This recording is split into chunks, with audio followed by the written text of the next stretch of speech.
Cigar Company is your one-stop shop for all your cigar needs. Whether that's a brand new humidor, a box of those new cigars you've been waiting for, a top-of-the-line cutter or lighter, a place to enjoy the finest cigars and spirits with friends, or the only cigars grown right here in the Sunshine State, we've got you covered. Come visit one of our retail locations for the ultimate cigar experience. Visit us online at coronacigar.com.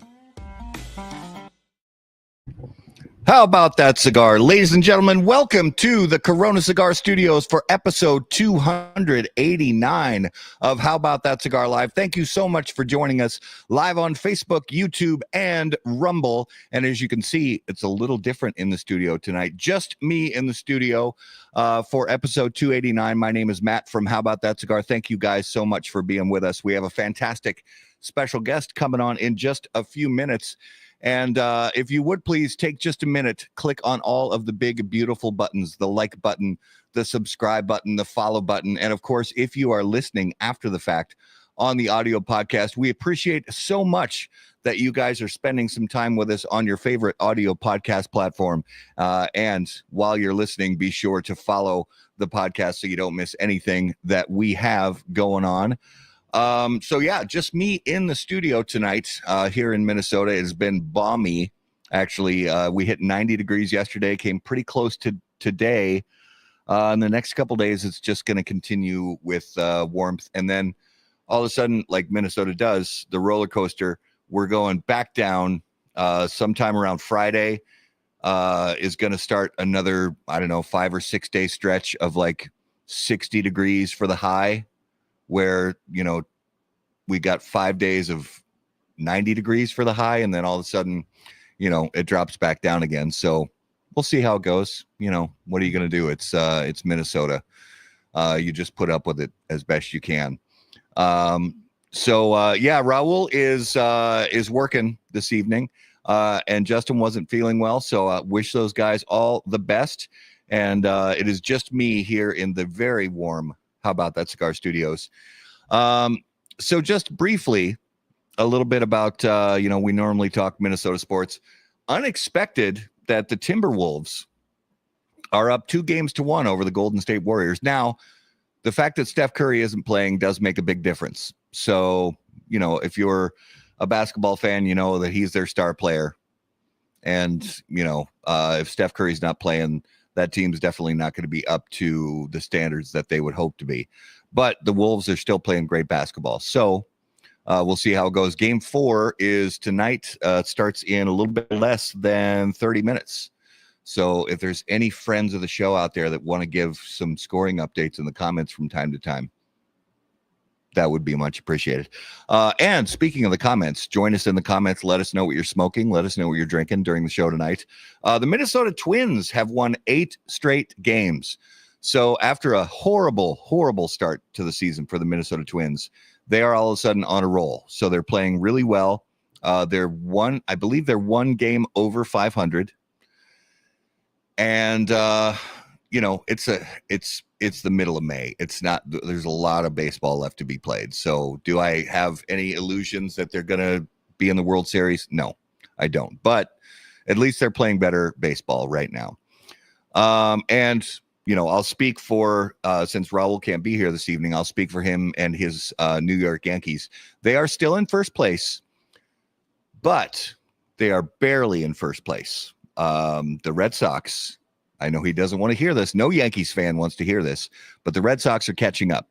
So we'll see how that goes. I mean, that's the rivalry that everybody wants to see, is the New York Yankees and the Boston Red Sox, fighting it out for first place. So we'll see how the season goes. Again, it's a super long season. But let's jump into this week's Spirit of Mystery, brought to us by our friends at Postania Cigars. Do you find yourself unsatisfied with the top 10 list from How About That Cigar? Are you wondering how cigars from Postania didn't make the HBTC list, but found their way onto other lists? Well, fortunately, you could be reminded every week with this Postania Cigars advertisement. Postania Cigars, the #1 unranked cigar in the industry. So since I didn't have anybody this evening to pour a spirit for me that I didn't know what it was. We're going a little different. So close up to the camera there. There's the How About That Cigar whiskey glass.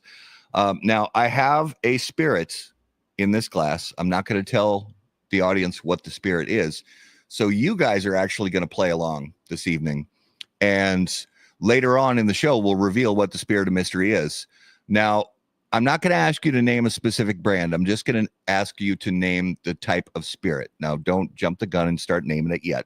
Later on in the show, we'll reveal it, and I'll ask you guys for your guesses.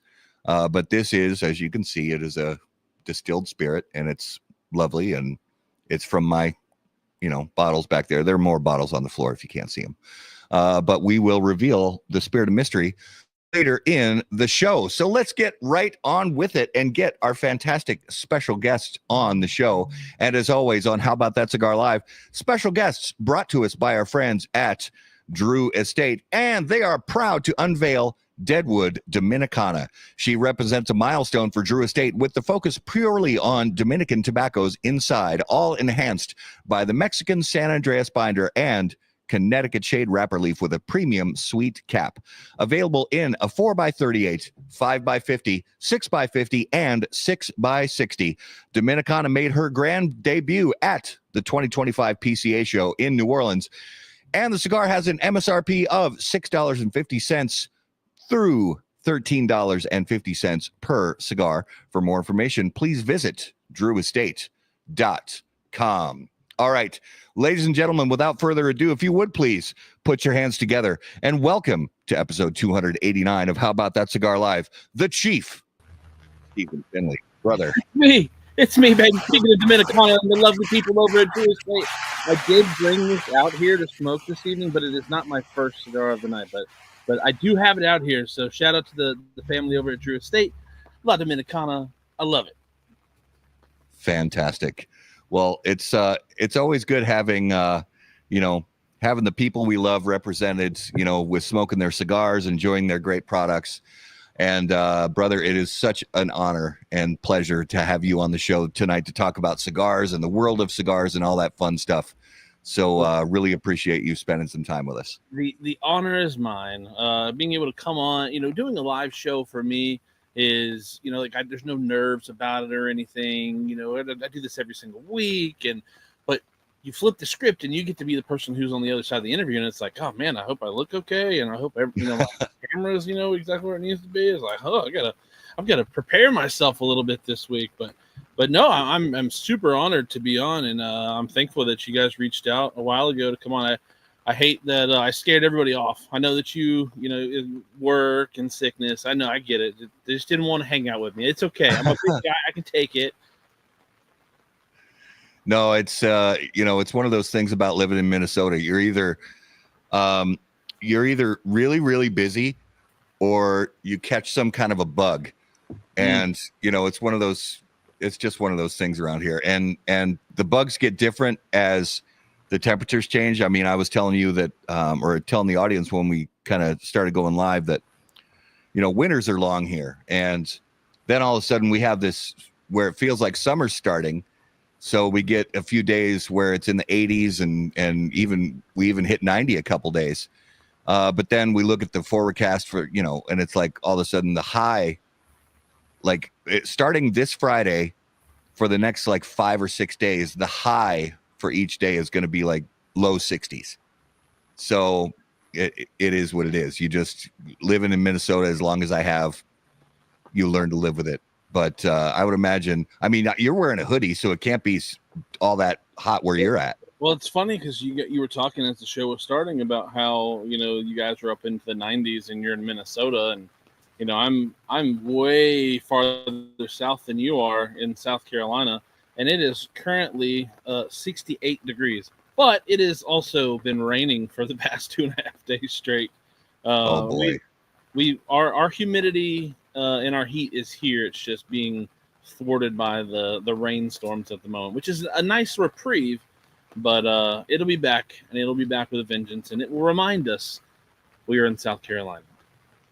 Yeah, it's been, it's a little strange to think about the fact that it's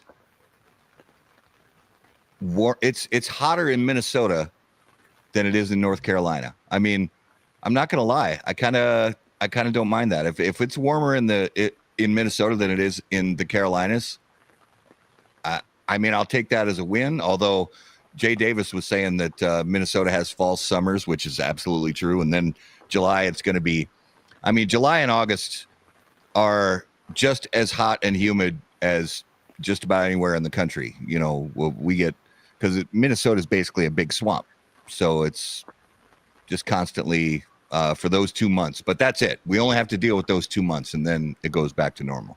That's nice. Yeah, we deal with false fall right around October. We'll get a nice week of like 75 degrees, low humidity. You know, campfires are in the air. People are, you know, doing their own little apple crisp honey pies out on their porch. And then, bam, July 4th is right there on you again. And you're sweating your underwear out until November 30th. Yeah. Yeah. So I feel your sentiment. I do. Being able to pull out a hoodie we're in May now, right? So being able to pull out a hoodie in May in South Carolina, it's like seeing a unicorn, baby. Yeah. And yes, Tom, the mosquito, the Minnesota state bird, the mosquito has hatched, and they are out in full force this year. Because we had a lot of snow over the winter, and so when it melts in the early spring, then the hatch is usually pretty healthy, and the mosquito population is set to be kind of off the charts this year. So, do you guys have the mosquito vacuums like they do in Alaska? Yeah, we actually have one we keep out on the deck behind the house. Okay, those are super dope. I think it's the coolest thing in the world. Yeah, it works really well. Just to let everybody know what I decided to fire up this evening, because it's fun, you know, because if you got somebody on who's, you know, not from a cigar company, I can just pick what I want to smoke. And this one just stood out to me. So I've got the Espinosa Shikaka, the Murcielago Shikaka, which was on our top 10 list from last year. So it just stood out to me when I was going through the drawer in the humidor. I said, that's the one for tonight. This cigar is unbanded, but it kind of comes unbanded because it comes with just a foot band. This is the Dunbarton Tobacco and Trust Naka Tamale. Nice. I decided to go a little Dunbarton this evening. I've been trying my hardest to since getting back from PCA a month ago now. Oh, it's been a month. I miss my boys. Since getting back, I've really tried to push myself in the palate area, in the sense of smoking cigars that I've not smoked yet, so that I can really have that consensus amount of cigar, or a big amount of cigars to have at the end of the year to put together a nice top 20 list.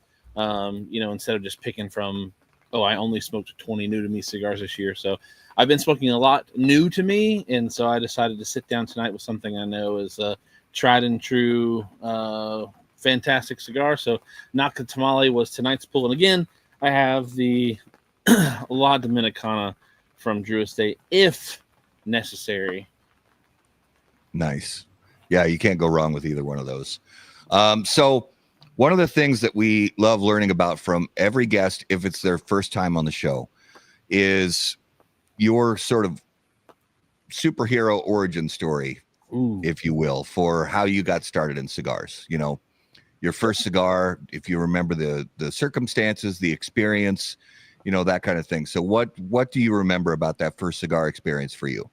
You know, I really wish, and this is something that I have said for years now, I really wish that I remembered what my first cigar was. I really do. The day that I smoked my first cigar was probably a day that I was either sitting with my dad out somewhere doing something, or driving in the truck, or went over to a cigar lounge or something to that effect, and just had a cigar because that's what everybody was doing, and I just had the cigar.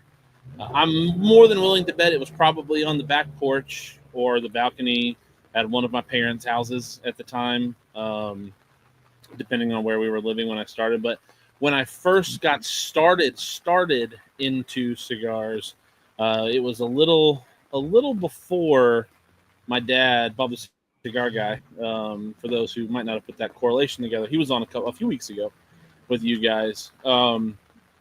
Before he got started into actually doing reviews and stuff like that, he had just gotten into kind of the cigar culture and lifestyle and made some friends and got on some Facebook groups. That's when Facebook was actually a place you wanted to be, and not like, you have to worry about, people yelling at you about your political or religious views every 3 seconds. But he got into it, and he ended up getting, into some cigar groups and learned about there used to be an event in our area up in North Carolina. I'm in South Carolina, but just up the road a little ways, JR Cigar used to throw the Smoking in the Carolinas event. And he went up there with my mom, and they both, you paid your ticket like $100 and some odd bucks. You got a whole bunch of cigars, you had vendors, and you had whiskeys and drinks and foods and all that stuff. And so my mom didn't smoke cigars, still doesn't smoke cigars. And my dad picked through the ones that she got. He took all the good ones. I got what was left over, and I got to make my first little humidor out of cigars that were left over there. So that's where I kind of started. And that was about 11 years ago now. Started smoking when I was engaged to my wife, and she was not a fan.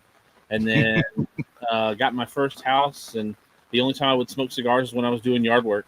And so about 11 years ago, I just started smoking cigars, doing yard work. And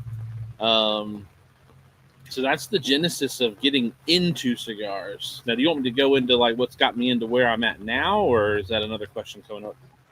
Yeah, I mean, it does. It is an interesting story, like you said. With the way your dad got involved with the social media aspect of cigars, and how did you become also involved with not just social media, but kind of the space that involves cigar communities online? Yeah, so the initial jump into being involved with Bob the Cigar Guy, and what led me to be who I am now as somebody who's referred to as chief more than I am my government name. So Bob the Cigar Guy had gone up to Washington, D.C. to do the Save the Leaf protests, where they smoked on the Capitol lawn. It was like the first real organized, to my knowledge, the first real organized event to kind of help make cigar voices be known to the FDA, with the original kind of sort of overreaching limitations that they wanted to put on the premium cigar industry, lumping it in with cigarette, tobacco, and vapes and all that sort of hullabaloo. And so he had gone up there and had smoked some cigars, and the Chinese story goes, you have those ancient wise stories from the Chinese. You hear of how did gunpowder get made or something like that. So the wise story starts with Bob Cigar Guy, is that he found some weird notes in a cigar, and he told a lady that this is what he was smelling or tasting, and she was like, "Well, you could never taste that, because we only do that in a very peculiar process on the cigar." And so somebody said, "Why don't you review cigars?" And he was like, "I don't want to do that." And so he started reviewing cigars, and I, not really caring much about cigars or media or tech or anything for the most part, watched one of his videos and said, "Oh my gosh, this is terrible. At least do it right," And even like when I go back and watch those videos, the ones that got me into editing, I'm like, "Oh my gosh, now I'm yelling at myself like I was yelling at him trying to put these videos together."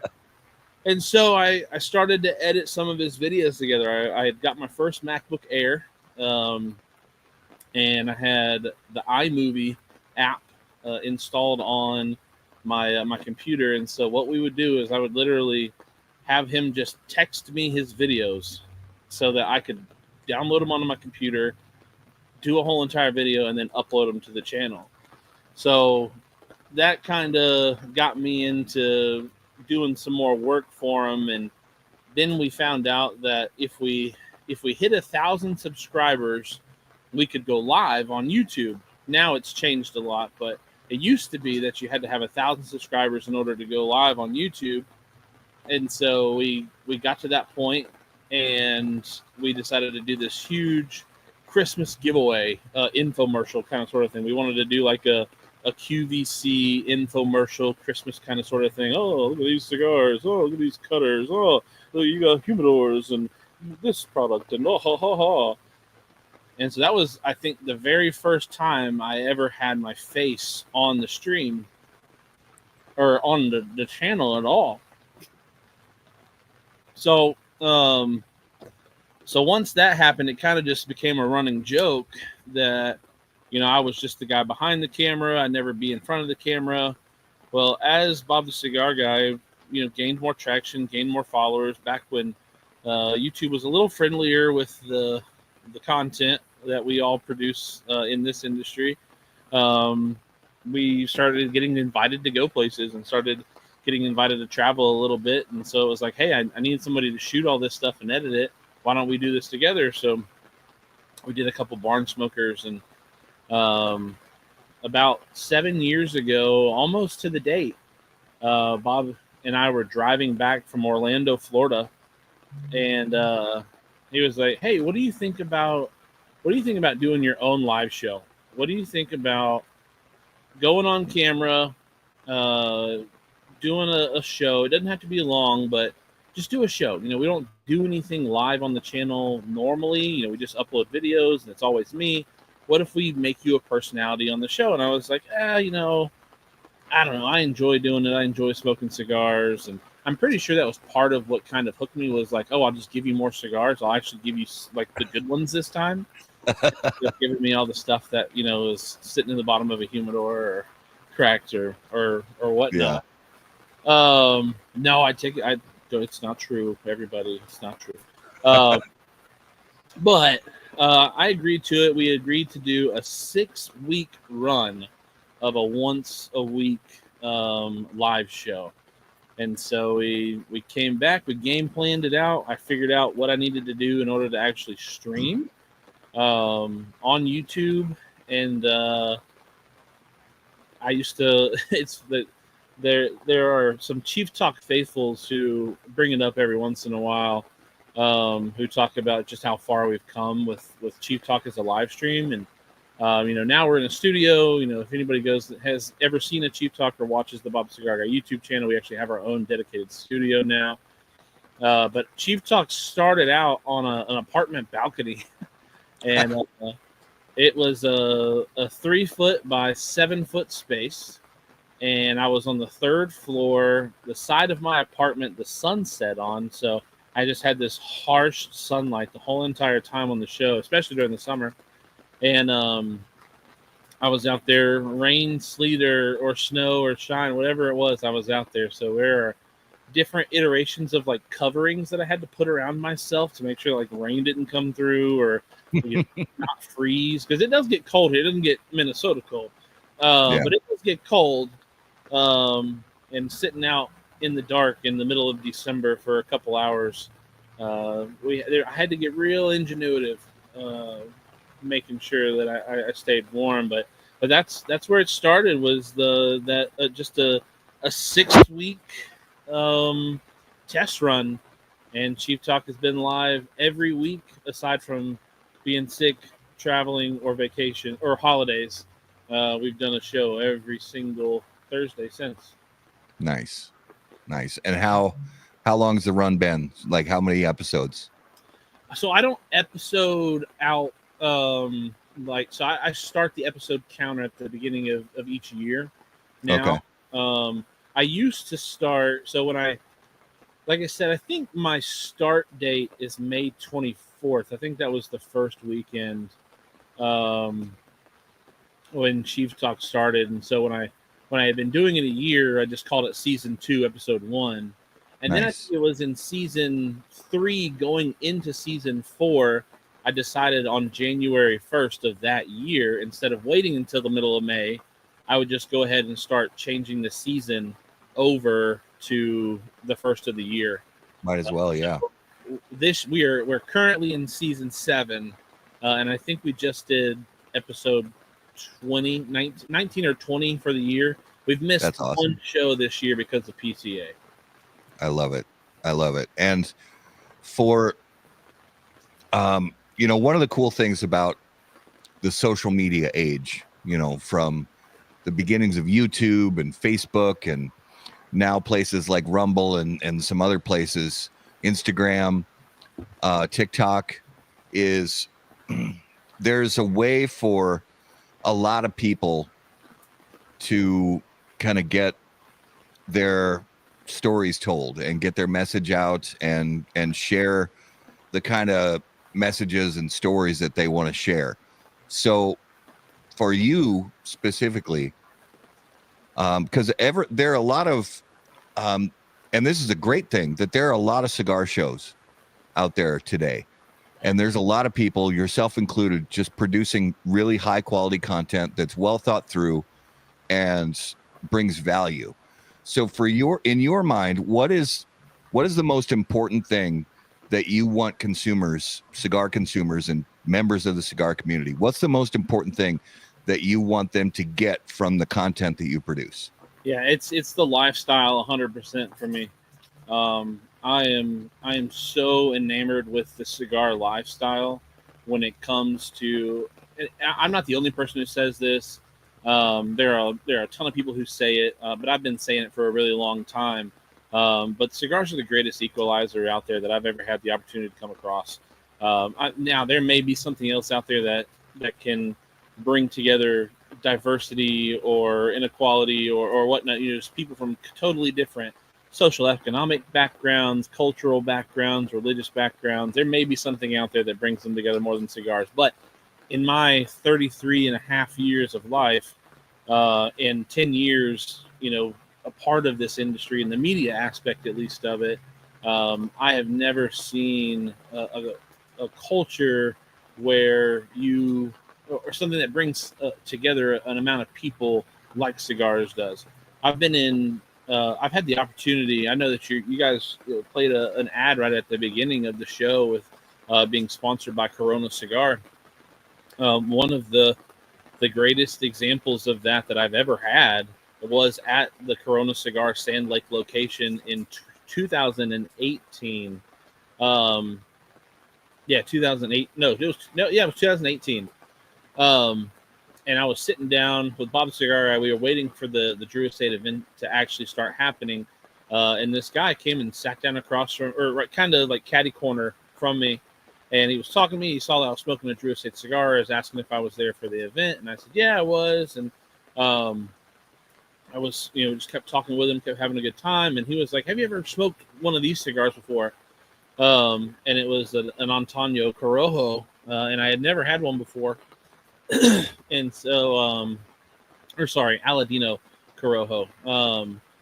And so I said, no, I've never even heard of the brand before. And he just started talking, super elegant about the company and how good of their profile was and the cigars that he really enjoyed. And he handed me one, and we were smoking and talking, and he was like, all right, I got to go. And I was like, man, it was nice to make your acquaintance or whatever. And he got up and left, and another guy came up and sat beside me, and he just kind of looked at me dumbfounded, and he was like, who are you? And I was like, man, I'm the guy who's here for the Barn Smoker. Who are you? And he was like, I'm such and such and so, but do you know who that was?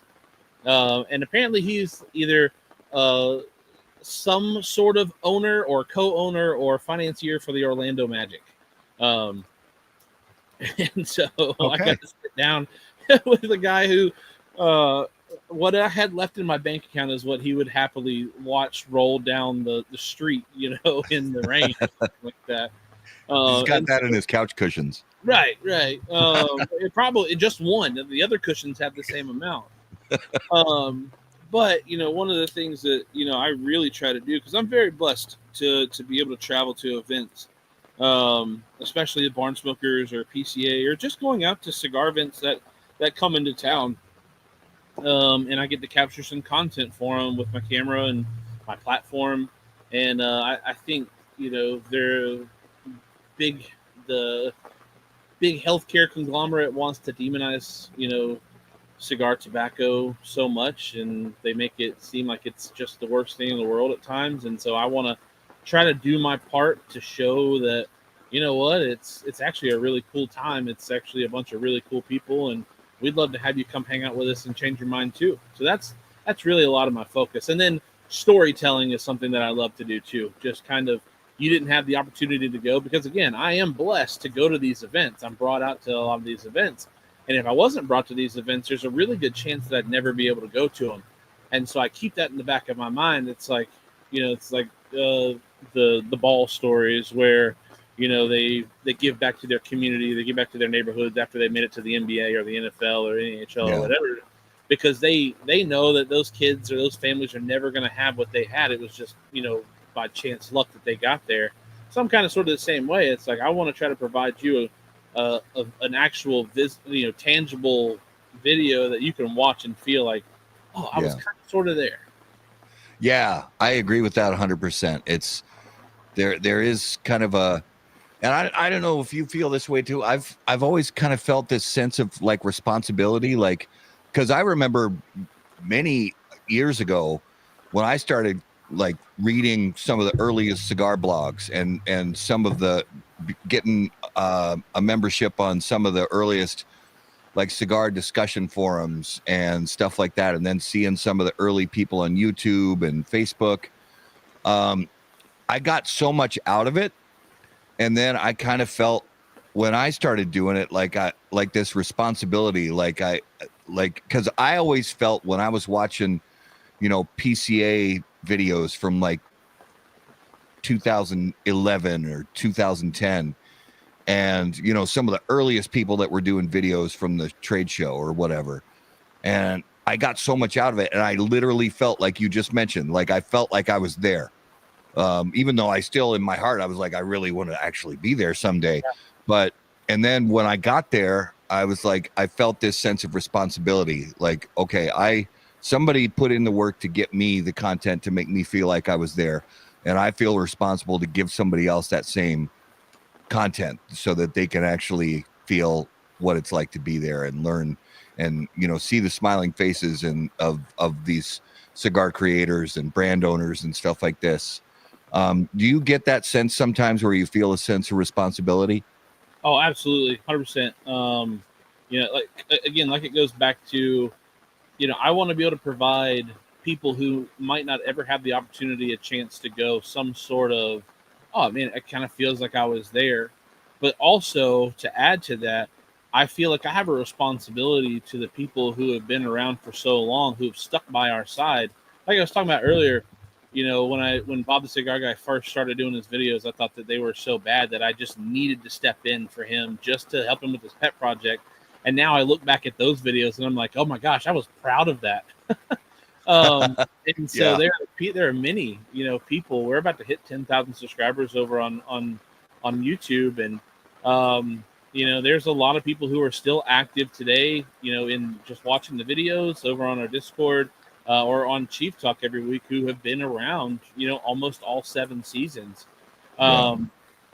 And so when I get to go to these events, especially something like PCA, or when we went down to Nicaragua for Cigar Safari back in 2020, not only am I trying to provide an experience of, hey, this is what it would be like if I was there, I'm also trying to say thank you to those who have stayed around with us long enough to have gotten us to a point where we could have reached out to somebody to say, hey, can you sponsor our channel for this?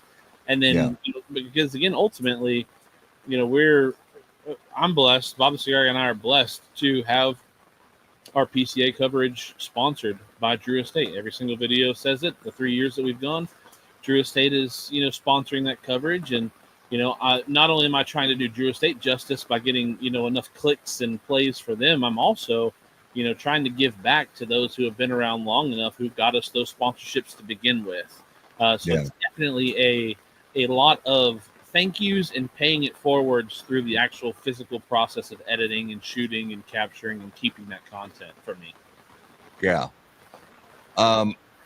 So for you personally as a cigar smoker, because I know, for, cigar media, or if we do a weekly show, if we do cigar reviews, if we do trade show coverage, whatever it may be, sometimes you're smoking a particular cigar for a reason, like for work or for content production. whether it's a review or prepping for a show or whatever. But in your, the times that you're able to just light up because you feel like it, what are your go-tos as far as, the types of cigars that you like right now? I'm smoking the Chicago right now. You're smoking that Nakatamale. So, from mild to bold, from 60 ring to 48 ring, where are your sweet spots at? So I'm definitely somebody who is, and I'm sorry if you guys can hear the rainstorm that is on top of me right now. No, it's not. It's not bad. Hopefully, you're not getting soaked. No, so far I'm not, but I do have, conveniently enough, I have my coffee cup right here on my computer, and there's just a little drop every once in a while that goes right into the coffee cup. As long as it doesn't go into the computer.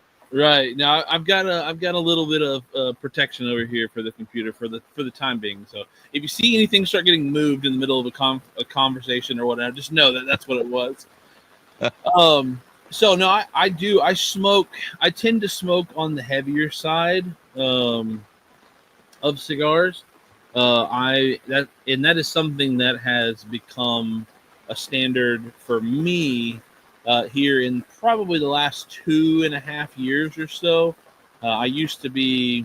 I kind of started out where a lot of people start out, and being some milder, more medium cigars. Even some cigars with infusion and sweet tips and things like that. And I do every once in a while. I'll get into a little kick, and I'll go jump over into the acid line a little bit, or go get some of the deadwood line.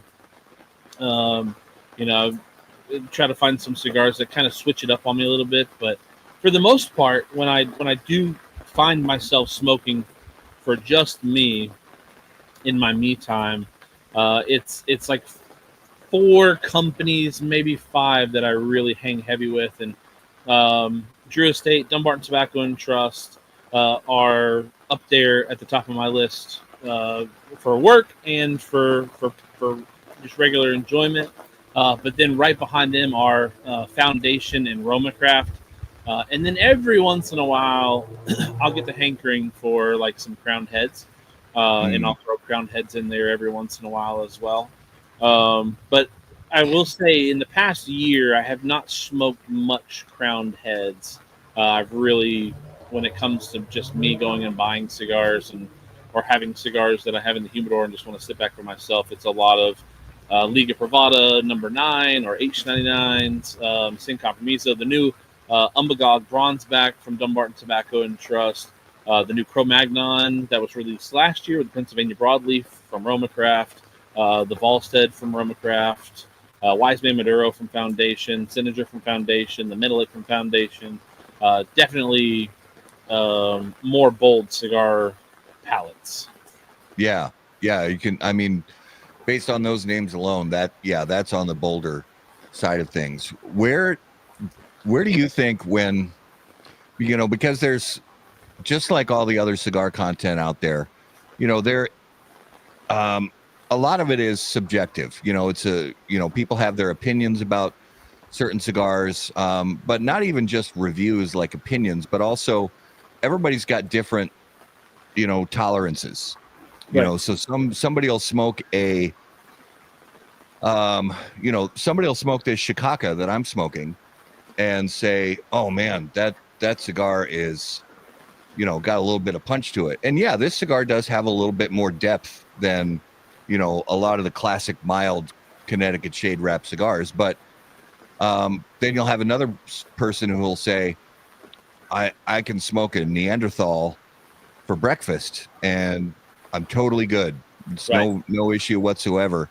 So how do you feel like the best way is to balance, like, everybody's different palates with your own kind of tendencies or recommendations, Yeah, I think the tolerances are a lot like a lot of other things, in the palate, department.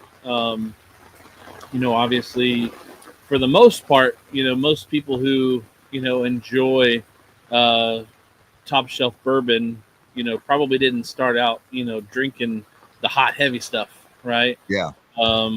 People who enjoy, super fine, expensive Michelin star restaurants probably didn't start off there. They found an appreciation for it and they worked their way up to it.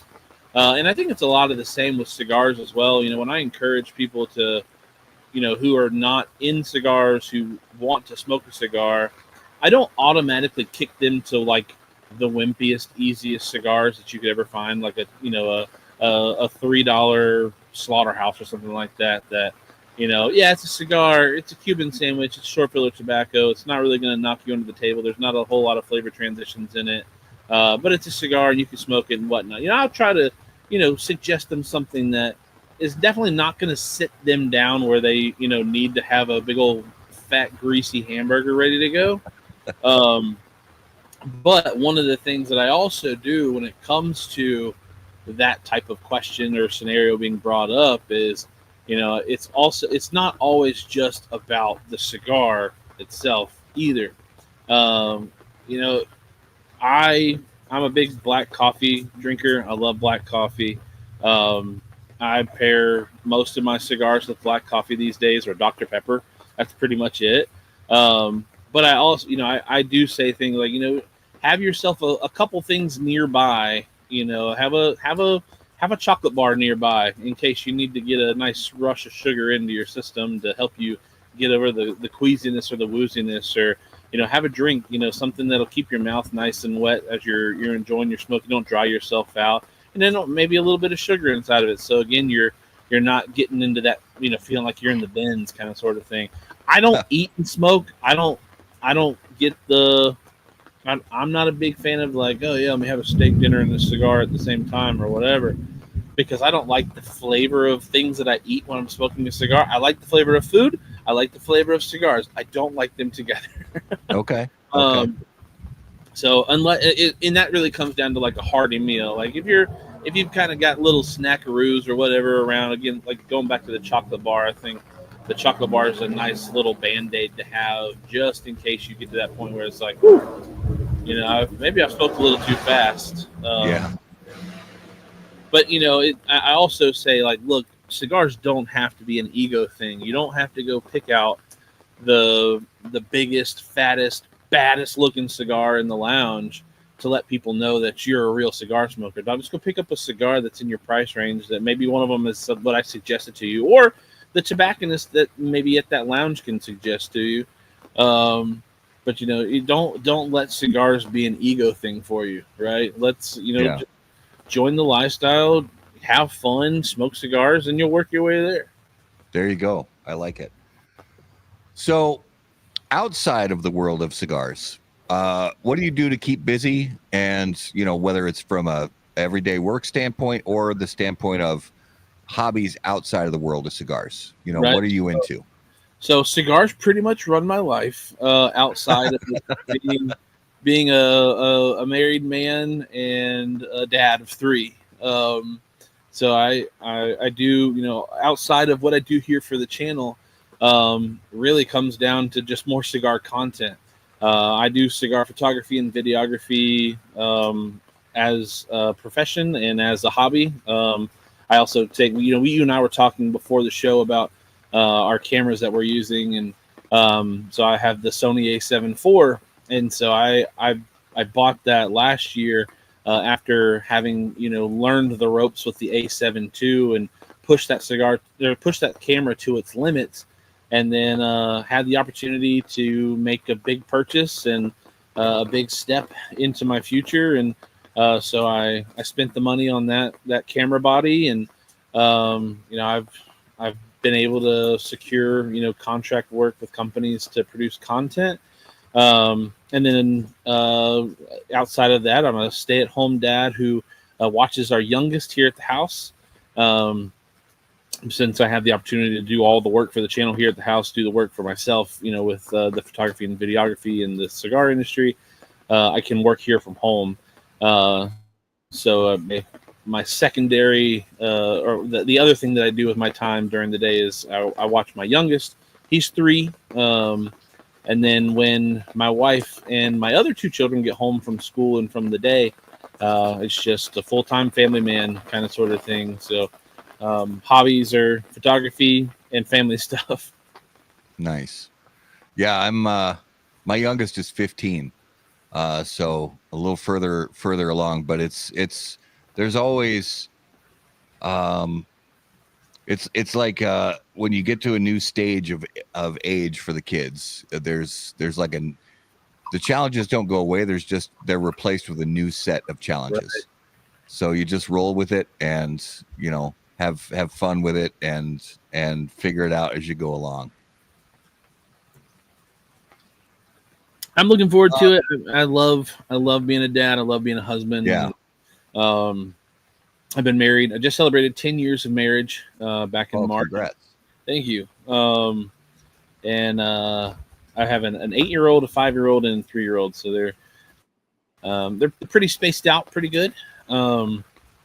But I do my oldest is a boy, my middle is a girl, and my youngest is a boy. So I've got a perfect little sandwich of them. But no, I do love it. It is a passion of mine, my family. Yeah. What is your, when you go to these different events, and specifically, consumer events, and it could be like a single vendor event, like a barn smoker, or a multi-vendor event, like I don't know if you've been to Rocky Mountain Cigar Fest or some other multi-vendor events. Right. What is your favorite thing about those consumer-facing events from the standpoint of not just covering it and presenting it to the world on social media, but also just being there in the moment? What's your favorite part about it? It's the people, man. I'm so driven by people. I love people. Yeah, I know that like a lot of my pictures that are online or whatnot are nice, big burly faces or whatnot, and I've got this big beard and whatnot. It's actually kind of funny. Like I do have a serious case of RBF, and my wife gets on me all the time because my wife and I are both super happy, out there, go lucky people. But she's always got a smile on, and if I'm thinking it looks like I'm like trying to hate the world or whatever. I've had people walk up to me at the gym because I work out, and I just kind of zone off after working or doing a set, and they'll kind of look at me like, did I do something wrong? And it's just me zoned out trying to catch my breath and hear my heart in my ears. Yeah. But I'm just staring through the mirror, and I happen to be looking in their direction. But no, it's the people. I love the people. I love people. I love getting to sit down and talk with people and smoke with people and have a good time. When you're at these events, especially in my wheelhouse as barn smoker, because I get to go to them, every year. And so I'm in the double digits now, barn smokers. And so I've, the stuff at the barn smokers, while it's cool and it's fun, that's not what I'm there for. I'm there. The thing that I'm there for is to see people that I've seen over the years, meet new people, make new friendships. Being an online personality like you guys and myself is a lot of times we don't get the chance to ever meet people who we see on, who we talk to on the other side of the screen. Now, I'm super blessed that, in the comments, we have Supreme Tobacco, Chris Duque, Allison, trainer. Like those are 3 people that I have met online and also had the chance to meet in the flesh. Great friends. And I get to see the first time I ever met Chris Duque in person was at a barn smoker. First time I ever got to meet Supreme Tobacco in person was at the DE25 Super Mega event 2022. And Miss Allison was also at a barn smoker. And so being able to meet these people that you've spent years with online, and it feels like, when you see them, it's not like you're meeting them for the first time. It's like you're just kind of picking up at your last conversation. Yeah. But then you also get to meet people that you may never see again. Like I was saying earlier, at the sharing an Aladino cigar with somebody who, I would never, ever rub elbows with, even if I tried to outside of cigars. You just never know who you're going to meet. And so that's that favorite part of any of these events. Going to like vendor events, like at local shops and humidors around us, like a couple weeks ago, Drew Estate had an event, and our rep is Will McFall. I'm not sure if you're familiar with William Falls? Oh yeah. But he's my homie. He's my brother, and we live like 5 hours apart. But he's our territorial rep, so whenever he's in town, I'm there, and I'm hanging out with him. Fortunately, the last one that he had, it was an event that he had Pedro with, so I got to hang out with Pedro again. I felt a little spoiled because I had just seen Pedro a week and a half earlier at PCA, so it wasn't like as special as it could have been. It's like, oh, Pedro, I haven't seen you in 6 months, but it's like, I haven't seen you in 6 days. But, it's definitely a people thing for me. Cigars are great, but people are better. Yeah. Well, it's like I don't know if you know Calvin Woods. He's a Midwest rep for Black Label Trading Company, Black Work Studio, and he comes up to Minnesota to the shops that are in this area, pretty frequently, a couple times a year. And he's just such a great guy. And he's one of those reps like that every time you see him, you just love seeing him and catching up. And whether you see him at a local shop here, or if you run into him at one, at the PCA trade show, it's like, seeing a friend you haven't seen in years. And it's one of the things that I have always loved about this is, and like you said too, people that, it's interesting because the times that we live in, where you get to know people in a strange way online, through the cigar community, through the online cigar community, and then you go to an event and you meet them for the first time face to face, but it's like you already know each other. Even you're literally meeting for the first time ever in your life, but you already know them because you've interacted, in some cases you've interacted quite a bit with these people on Facebook or on Cigar Dojo or some other, social media outlet for, cigar communities.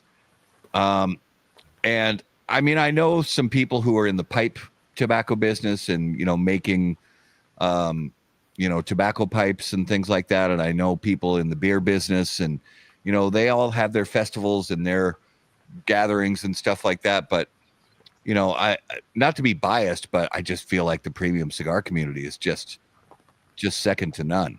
Right. Now, I agree with you 100%. I've been, I've as a hobbyist, I've kind of been able to be, enveloped in some of the other communities out there with like, firearm communities or camera communities or, just some lifestyle stuff. And I'm sure, again, because I am so blessed and so privy to have such an ability to do so much within the tobacco community, I can't say like it's the absolute most informed opinion out there. But in my experience, I'm with you 100%. It's funny. I always think back to like being raised. I was raised in the 90s. My parents were raised in the 70s and 80s, and their parents, imparted into them, don't every stranger danger. And then my parents kind of said, like, well, don't call those numbers online or don't get in those chat rooms because strangers. And now it's like all we ever do.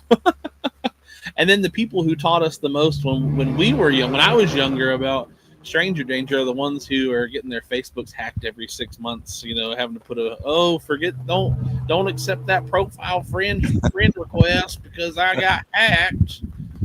Yeah. So one of the things I've been asking most of our guests for the last couple of months, I asked Bob the Cigar Guy this question, and I want to ask you the same.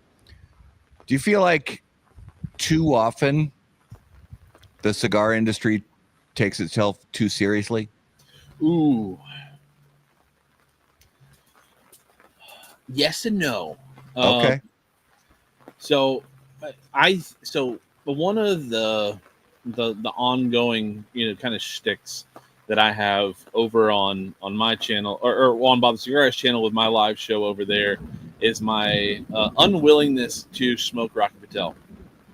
And so I have a long-standing like just kind of joke going about not smoking Rocky Patel, or when PCA is coming up, people you have a lot of people in chat. Oh, you guys going to interview Rocky Patel this year? You're going to do Rocky Patel this year? You going to do Rocky Patel? It's like, no, you know it. But when it comes to that, one of my reasons for that is, one, I'm not a big fan of their cigars. It just, they don't hit my wheelhouse. But there's a bunch of other companies out there that don't hit my wheelhouse either. But I have a problem when you do have cigar companies that, in my opinion, it feels like they have outgrown their need for a social media presence, a social media interaction standpoint. So when I look at some companies out there, I see these are companies that have been around for decades and got really popular before the cigar boom, and so there weren't a whole lot of those cigar options available, and so they became household brand names in the late 90s and early 2000s, and they've kind of ridden those coattails and that success ever since then. And so you have these companies that they are super big for their britches, and they don't interact with the community, the lifestyle, the social networks. And for me, that's kind of a little bit of a bad hat. But then I think that you have companies out there that, even though they are growing significantly and booming over the past few years, they are still humble, contrite, and they come and they hang out and will give you the shirt off of their back if they need to. I think Steve Saka is one of the greatest examples of that, in the sense that man loves what he does, and he also loves engagement, and he loves being a part of the community. And you look at the companies that he works with in a sense of blends, right? And you look at those companies and just how involved they are with their communities as well. Like, off the top of my head, you've got, Smoke Inn, right, has their huge Dumbarton Tobacco and Trust event every single year. And then you've got Corona had their huge FSG Black Angus launch, and Steve Saka was down there for that. You've got Ronnie with Secreto Cigars up in Michigan, doing the Don Derma, and he's super active in the community. And you happen to see that maybe one of the reasons he's so successful isn't just because his blends are so dope. Yeah, the man blends some fantastic cigars. He said it himself at PCA. He thinks that Dumbarton Tobacco and Trust is the best company from top to bottom that there is. And he took out the bias caveat of no, don't just let me be a homer here, but look at my cheapest cigar and look at my most expensive cigar and all the cigars that are in between. And then you look at another company who has a lot of cigars, and you say, can you replicate that kind of success? And I agree with Steve. I think he's got a knockdown, drag out line of just really good hitters from top to bottom. But aside from that man is online, constantly. He's posting, he's commenting, he's answering questions, he's doing live shows, he's doing, internet herfs and all that kind of stuff. So I think you do. I think you have some real. I don't know.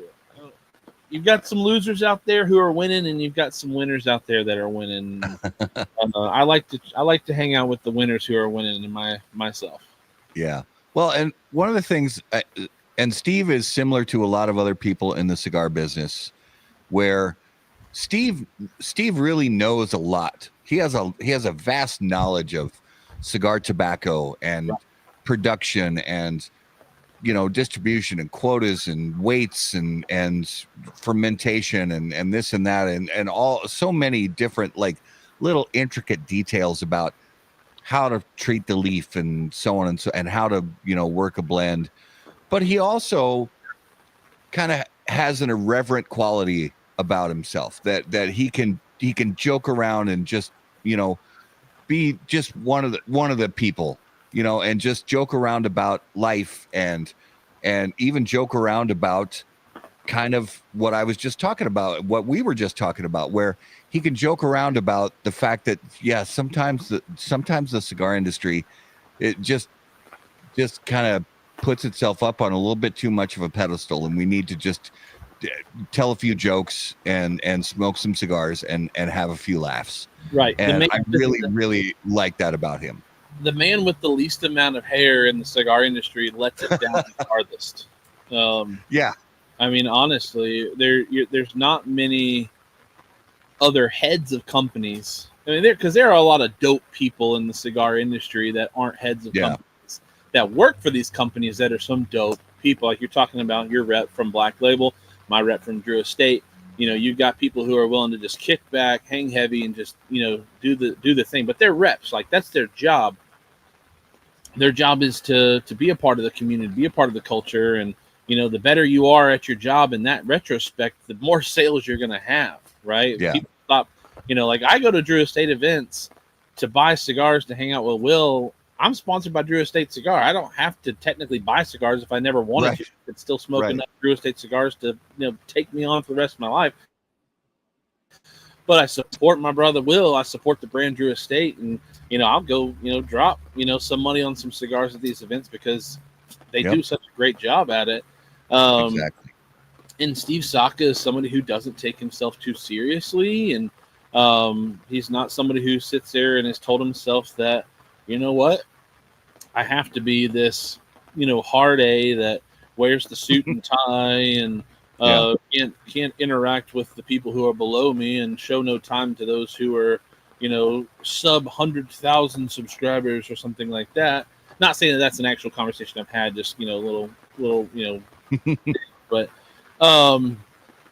no, I think, you know, Steve Saka is really good at that with just how willing he is to make himself available for just about anybody. Oh yeah, absolutely. So I think, and normally, you know, I ask my studio mates here, but they're not around. So I'm just going to jump right into it. It is now time for this week's Numero de los Muertos. All right. So, Chief, if you haven't seen this before, Numero de los Muertos, it's just weird. There's no way, you know, way to like sugarcoat it. It's just weird. So basically, I'm going to give a number, and you, along with, you know, guesses from our commenters on Facebook, YouTube, and Rumble, are going to try to decipher, playing 20 questions. What, you know, why these people died.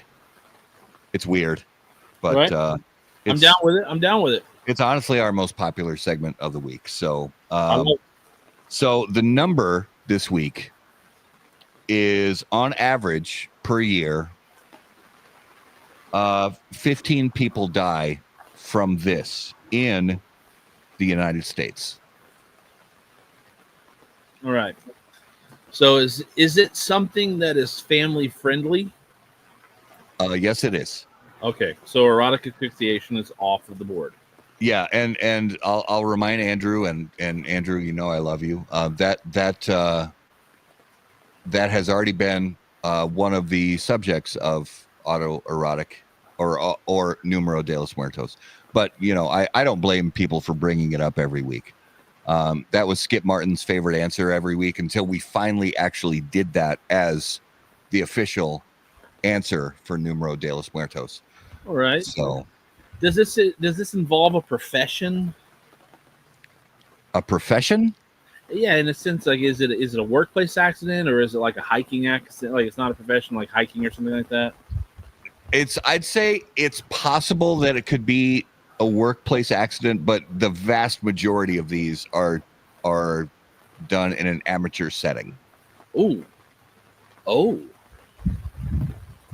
Is it like some crazy acrobatic sport like BMX or snowboarding? No, it's not a sport. It's not an amusement park ride. No. Death by Sasquatch. No. Licking an outlet. I'm gonna think you said outlet. No. Minnesotans during the first 70-degree day. Honestly, it's more complaining than dying. Killed by seed oils and food dyes. I think the numbers are probably higher on that. You said Playing 15 golf, a year? no. What's that? You said 15 a year? 15 people per year in the United States on average. 15 on average. Ooh, Allison, it is not pole dancing fails or falls. That's probably just more embarrassing than it is deadly. Blowing up a balloon. It is not blowing up a balloon. Does this... Oh, okay, David Floyd asked, do these deaths happen on land? Yes, these happen on land. Did you start out from an area that wasn't land and then die on land? No, I'd say it starts where it ends. Struck by lightning. Nope, not lightning. Oh, not lightning, but struck. No, not struck by lightning. No, not, yeah. It's not in that. Vehicles are not involved. See, the viewers know some of these questions. Vehicles are not involved. Smoking rock. No comment. Fireworks. No, not fireworks. Is this suck starting a Harley? Allison, I love you. Get your mind out of the gutter. It is not suck starting a Harley. Not only do you got to have some proper sewage around the you got to have some lips. Yeah. I mean, there's so many factors that go into that one. So is this? You said it was something more. It can happen in a profession, but it's more non-professional. The vast majority are recreational. Just something that's more just people. Say again. Something that you would experience maybe on like have more chance of being around at a vacation, or not necessarily vacation. No. Okay. Ooh. 15. So David Floyd. Mothers are not involved. Chris, it is not falling off a ladder. Andrew, it is not death by telephone pole or death by chancla. I don't know what chancla. Chancla's a flip flop. Oh no, not that. All right, we have a winner in the comments. Our brother, our brada, Chris 2K. It is grilling. Wow. So in the United States, so let me pull this up on my phone. While grilling, an estimated 13 to 15 people die each year in the United States. This includes deaths from fire, carbon monoxide poisoning, and other grill-related accidents. Additionally, about 5,400 people visit emergency rooms every year in the United States due to grill-related injuries. You know, I kind of feel really dumb because like I didn't even take the time to like sit in a like admire where I was sitting right now because I have my Weber Spirit 2 grill over right here, and then I have my Oklahoma Joe smoker right here. But so this is a thing that I was surprised about is most of them are carbon monoxide poisoning related. So people are grilling with charcoal or wood in an area that's not properly ventilated. Right. So that's I mean, I've had my fair share of, incidents with grilling or smoking meat, but I mean, one thing is you've got to have you can't pull your grill into your garage and then close the garage door and start firing up some burgers. You're gonna choke yourself out if you do that. Right. No, that's well, I mean, 15 is a pretty low number though. I mean, that's yeah. You're what? There's almost 400 million people in the United States, so yeah. I mean, that's a pretty low number. I could see that makes sense. Yeah, I mean, I don't want to say that it's one of those cases of like the Darwin Awards or whatever, but I mean, if you pull your charcoal grill into your garage and you close all the doors and you fire up a mound of charcoal with lighter fluid and start grilling, and all of a sudden you get lightheaded, I'm sorry, but that's on you. It's kind of one of those. Was this somebody in society we were expecting to do great things? Yeah, well, and Tony Corey is a friend of ours from Minnesota. Move your grill away from the house. So I did almost a year ago was my daughter's high school graduation party. And I had a brisket and a pork butt on the smoker outside. And it was early June last year. And, you know, I'm smoking this meat, getting ready for her graduation. It was the day before her graduation party. So I'm smoking this meat. And it was hot and really, really windy and dry. It hadn't rained for like 10 days. And my wife was out picking up some supplies for the party, for the grad party. And I drove down the street to fill up the tank on my car. And I'm driving back from the gas station. And I get a phone call from my wife saying, the house is on fire.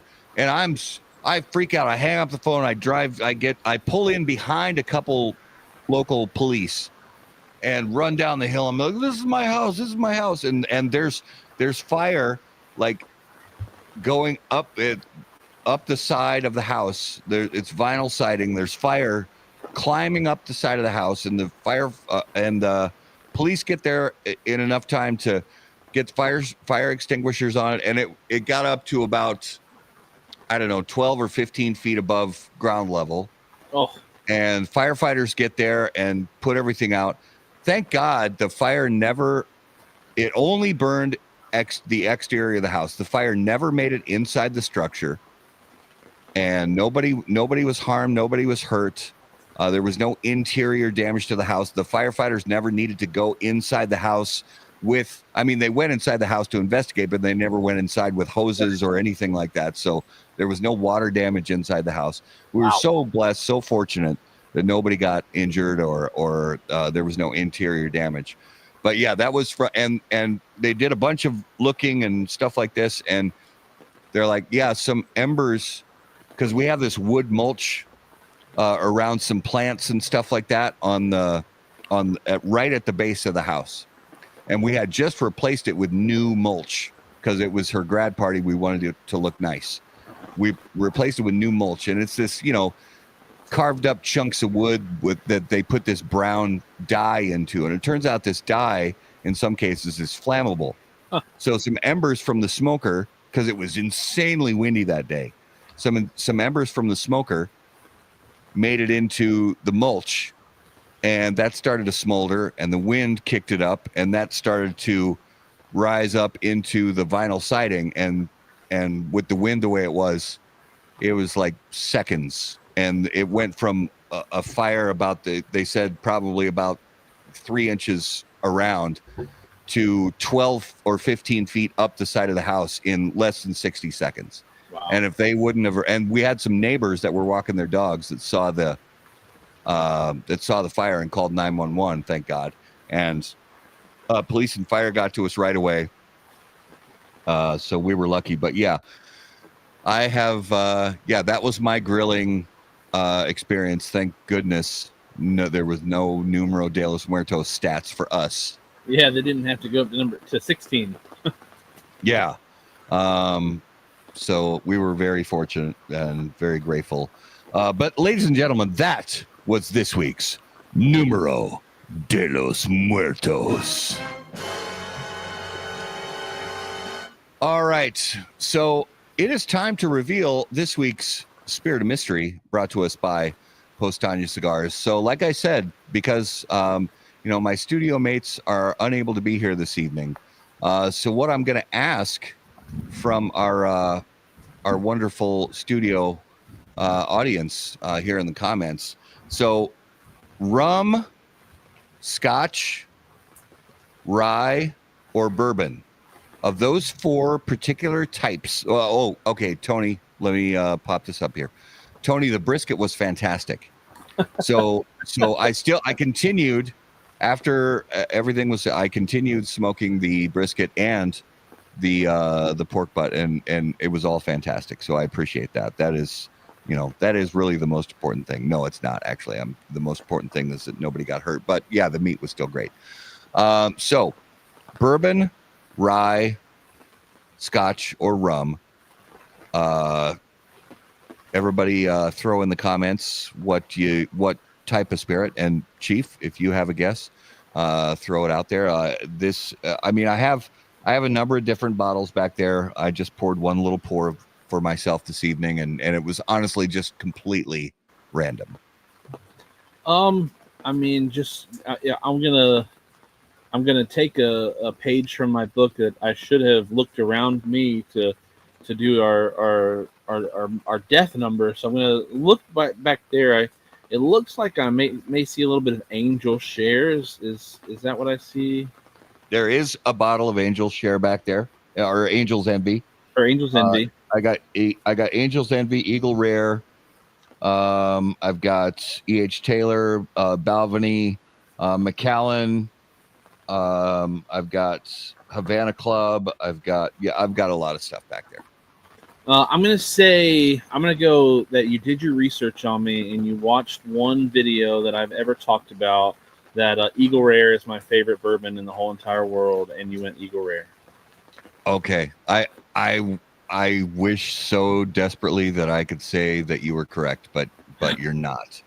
And actually, the very first person who left a comment based on this question is correct, and that is Andrew. He said rye, and it is rye, and it's literally. I just looked down at the bottles and I was like, "What on earth am I going to drink tonight?" So I grabbed this bottle, Tattersall Rye, and this is actually a local distillery just across the border in Wisconsin. It's a beautiful, beautiful label. Yeah, and Tattersall, I mean, you never know what you're going to get with a small local micro distillery. And Tattersall does really, really good work. So this is the Tattersall Minnesota High Rye. It is 100 proof. And it is 55% yellow corn, 35% Hazlitt rye, and 10% malted rye, aged 4+ years in American charred white oak. So well, how does it taste? It's really good. It's honestly, it's one of my favorite ryes because sometimes ryes can get a little too spicy, right? And this one's not. This one's a nice, even though it's 100 proof, it's a nice smooth drinking rye. It's not, it's like cigars that get too spicy. Right. This is not that. There's some cigars that have the spice level just right, and this rye has the spice level just right. So that was this week's Spirit of Mystery. Let's jump into the lightning round, brought to us by J.C. Newman Cigar Company, America's oldest family-owned premium cigar maker, creators of the popular Brick House, Perla Del Mar, Diamond Crown, and The American. J.C. Newman Cigar Company operates out of their 114-year-old El Reloj cigar factory in historic Cigar City, Tampa, Florida. For more information on their cigars or visitor experience, please visit jcnewman.com. All right, so, Chief, we have some fun, quick, non-cigar related questions. Okay. If you were about to get into a fight, what would your soundtrack music be? Oh,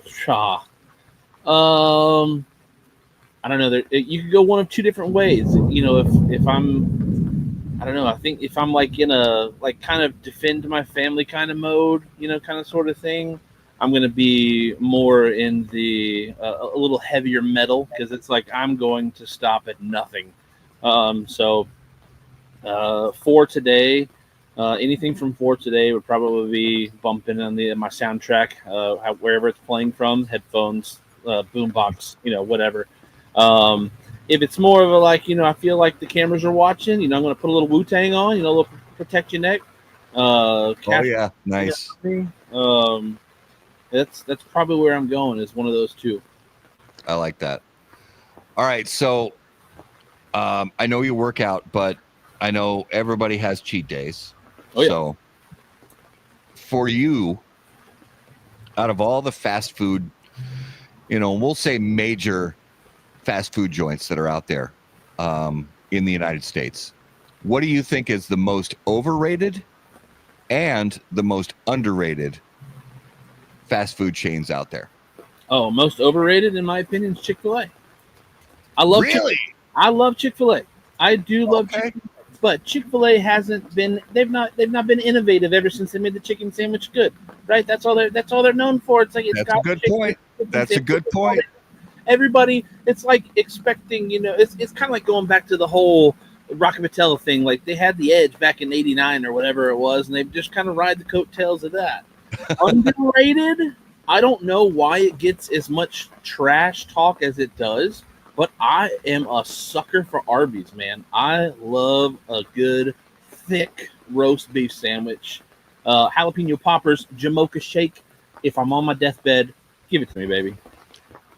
You know what, brother? I am with you. And I must confess, I have not had Arby's in probably a couple of years, but it is there's something about it that just I don't know. It's just I don't know if it's the portions. Like if you get that giant roast beef sandwich, I mean, there's got to be like a half, 3/4 of a pound of meat on that thing. Look, I mean 6'5", 305, baby. It's like a snack. Yeah, I mean, and they brought back. I don't know if you were a fan of these or not, but they took these off the menu for many, many years, and they brought back the potato cakes. I don't know if you're a potato cake guy or not. Oh yeah, baby. I mean, those are. It's like the. I don't know if you have. Well, you probably don't down there, but there's a taco chain up here called Taco John's. And they serve these things called potato olays, which are basically tater tots, but they're not the tater tots that are like the cylinders. They're just like the little pucks. Okay. And they put this Southwest seasoning on them, and they serve them with the nacho cheese dip.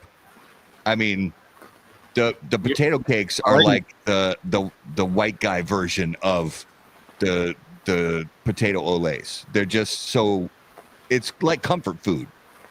Right.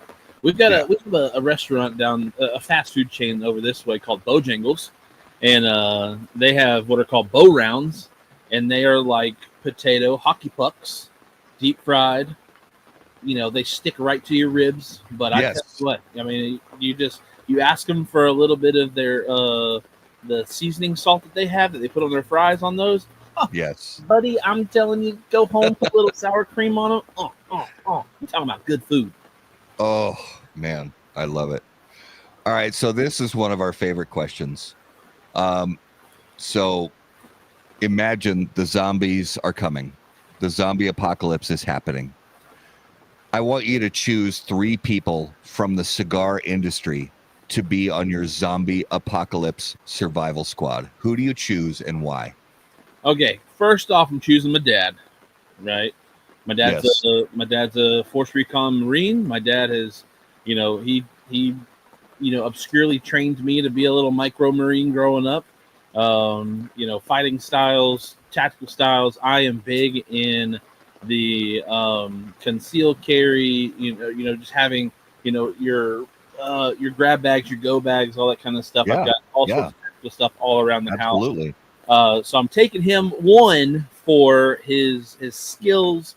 His expertise in unaliving things, whether they're already unalived and need to be re-unalived, or you've got a governor situation from The Walking Dead where you've got to take out the governor down the street, and just the familiarity with him. Right, I have somebody who I already have a really good bond and connection with.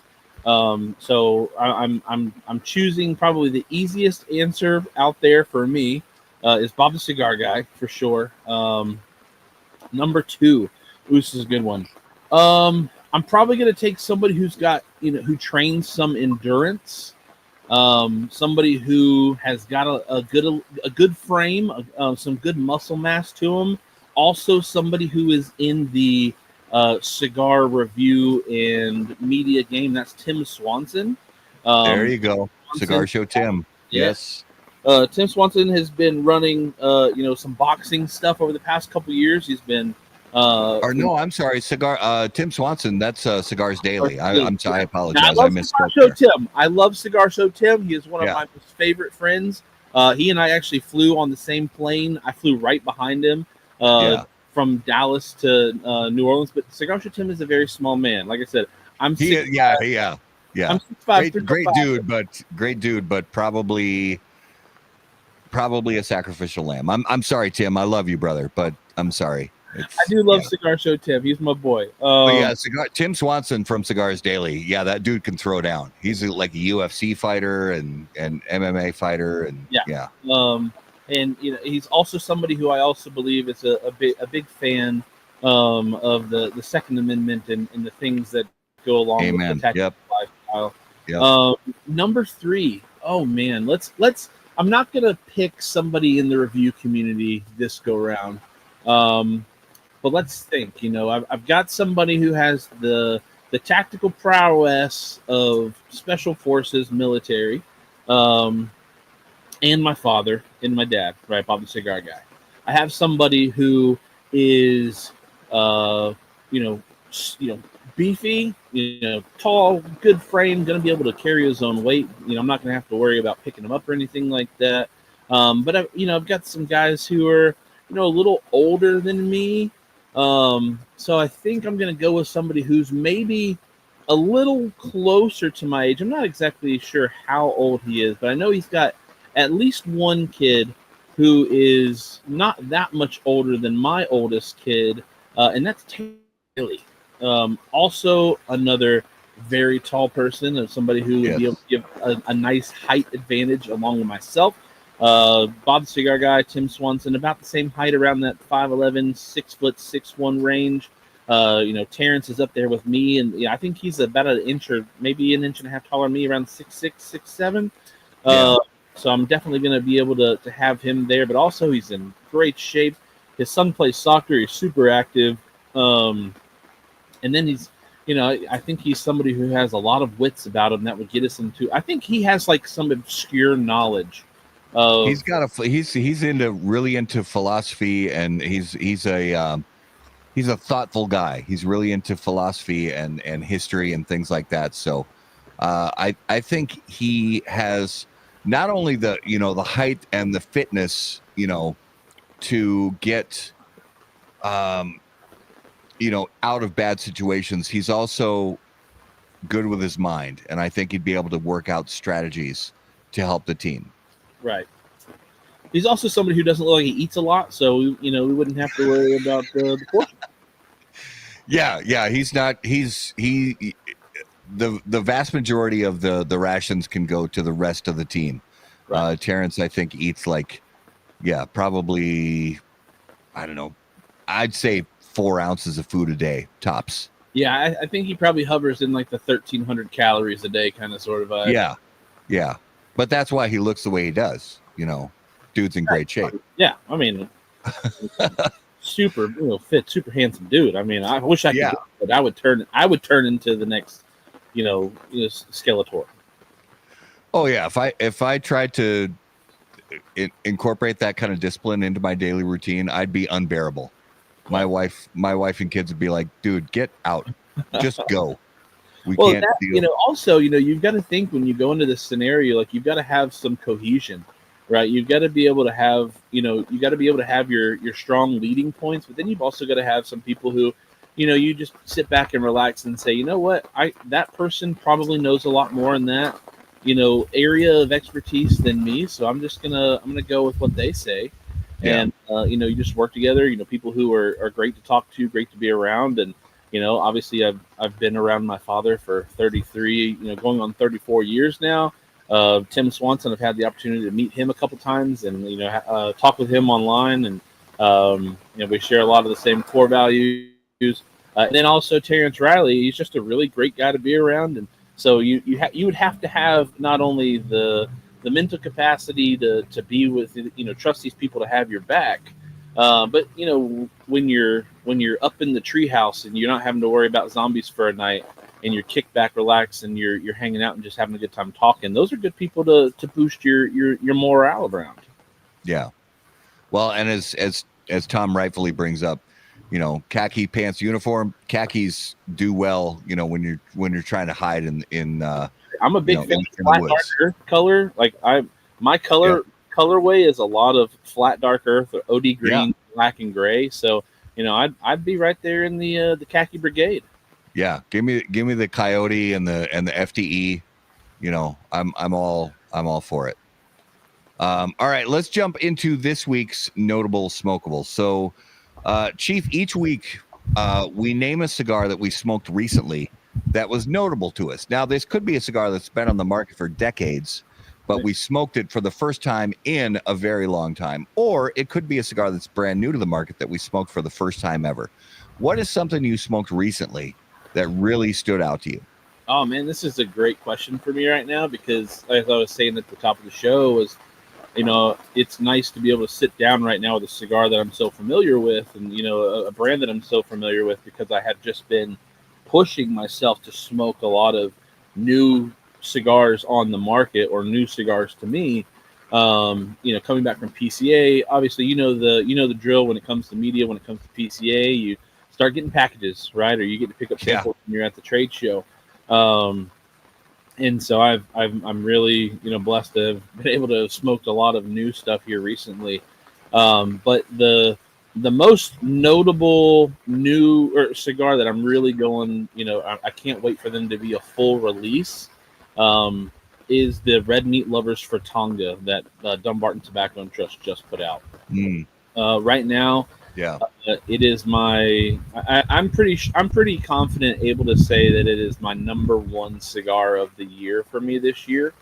When I rank my cigars every year, when I do my video in ranking of cigars, the main criteria is that it is the first time that I have smoked that blend and that Vitola in that calendar year. So every cigar that's new to me this year, even if it's a cigar that, like you were talking about earlier, it's been around for eons, if it was the first time that I had smoked that cigar in that calendar year, it can make the list. So last year, my number 3 cigar of the year was a Padron 1964 number 4. It's a big old 6x 56 box press or whatever. That cigar's been around forever.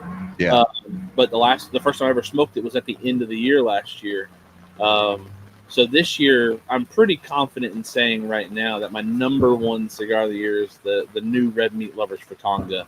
And I'm really, really digging that cigar. And I've not been a big fan of the Red Meat Lovers line, so I think that's one of the things that kind of puts it over the edge for me too. Is for the most part, I'm just not a Red Meat Lovers Club cigar blend fan, and this for Tonga is incredible. Nice. So the one I mentioned last week is similar this week, only in the fact that I got it from the same person. So Randy from Simply Stogies was up here in the Minneapolis area, and we hung out, and he gave me, because we were the team from How About That Cigar, we were not able to be at the PCA show this year, but Randy and the team from Simply Stogies were at the show, and while he was in Minneapolis, he gave me one of the cigars that he picked up at the trade show, and that was the McAuliffe Purple. So McAuliffe has been, for the last few years, been doing this color series. Yep. They started with the black, and they're kind of going through the color wheel. And he gave me one of the actually gave me a couple of the McAuliffe Purple, and sat down and fired it up right away. And it was a really nice cigar. And I don't say actually to say that the other color series haven't been good, but there was a lot of, I'd say, of the other color series that I've tried, I got more complexity. There was just a lot going on. I really enjoyed the fact that there were a lot of things going on in the flavors and aromas from that McAuliffe Purple. Yeah. So that was a nice cigar. So that was my notable for this week. To give our viewers and listeners an idea of some fun coming attractions we have. So next Monday night, May 19th, we have Drew Newman from JC Newman Cigar Company onto the show. The week after that, that is May 26th. It is Monday, Memorial Day, and we will not have a show because Memorial Day is important for everybody to reflect and celebrate in the way they see fit with their families here in the wonderful United States of America. And, of course, for our viewers across the world, if you celebrate Memorial Day, we appreciate that too.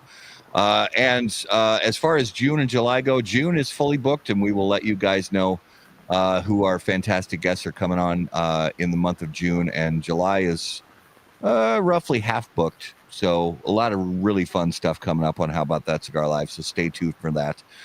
Chief, brother, thank you so much for being on the show. If you would please give our viewers and listeners an idea, where is the best place for them to keep up with everything you guys have going on? Yeah, no, first off, thank you so much for having me on. It's such an honor to be a live show host who gets to be a live show guest. That's really cool for me. It's a passion of mine that I never thought I would have had, doing live shows every week. And there's a lot of work that goes into it. And there is a lot of stuff from the behind the scenes and the prep and all the time that goes into, securing the stuff that you need to be able to run a show. Right. And so I'm super thankful that, you guys invited me on, and, you took the time to think that I was somebody worth bringing on the show. So, super thankful for that, and I definitely want to make sure that everybody hears just how grateful I am that you guys are doing what you do, and I love it. That's one of the cool things about the media industry for the most part, and the cigars is like we're really just a big family doing the same thing, and there's a lot of room at the table, and there's a lot of a lot of awesome, cool things that each group is doing that aren't the same, and I think that's something that I hope a lot of people get to tune into multiple shows throughout the week, right? I think that it's really dope that you guys are doing this. So thank you for that. As for me and my house of cigars, where you can catch me weekly, I am over on the Bob the Cigar Guy YouTube channel. I run a 2-hour live show on Thursday nights at 8:15, starting at 8:15 p.m. Eastern time. Every Thursday, unless it's like you guys are going to experience here coming up, a holiday, or we're traveling for one of our events that we end up going to throughout the year. So yeah, Chief Talk every Thursday night over on the Bob Cigar Guy YouTube page. And then if you want to just, follow me and where I do my stuff, I am Chief in the Leaves on Instagram. I post primarily like all of my actual, photography work that I do with cigars and spirits and stuff over there. And that's where you can come and hang out. We do have a Discord. If you're on Discord, you can check out the Chief Talk Cigar Lounge over on Discord, and we're there hanging out heavy, posting our cigars, talking about the industry, talking about games, food, lifestyle, whatever. It's just a cool place to hang out with the people who are subscribed to the channel, and just in the lifestyle in general, and hang out. And we've got companies who are in there, and they talk about their brands, and they get to talk to them about their brands, and then we just smoke cigars, and it's just a great place to hang out and be. Nice. Well, brother, it's been such an absolute pleasure talking to you this evening, and we appreciate what you do for the industry and for the cigar community. Keep doing what you're doing, and we appreciate everything you do. Thank you so much for being on our show tonight. Yes, sir. All right, viewers and listeners, guys, thank you so much for being the absolute best part of How About That Cigar Live. We appreciate you guys so much. And of course, make sure that you follow us on all your favorite social media channels. We want to encourage everybody to, so just this past week, I made sure there were a couple of glitches with some of our audio podcast channels. So I fixed all that. So if there was an audio podcast channel that you were listening on before and suddenly you weren't able to find us, that is all fixed now. But we really appreciate you guys for watching us live on Facebook, YouTube, and Rumble this evening, as always, on episode 289. Such a pleasure. If you guys would please click on all of the big, beautiful buttons, the like button, the follow button, the subscribe button, and make sure you don't miss anything that we have going on with How About That Cigar Live. Be sure to visit us on all of your favorite social media platforms. You will find us at HBT Cigar. If you have questions for us, you can email us directly on our website. You will find us howaboutthatcigar.com. And of course, until we see you guys next time, burn cigars, not bridges. Thanks, guys.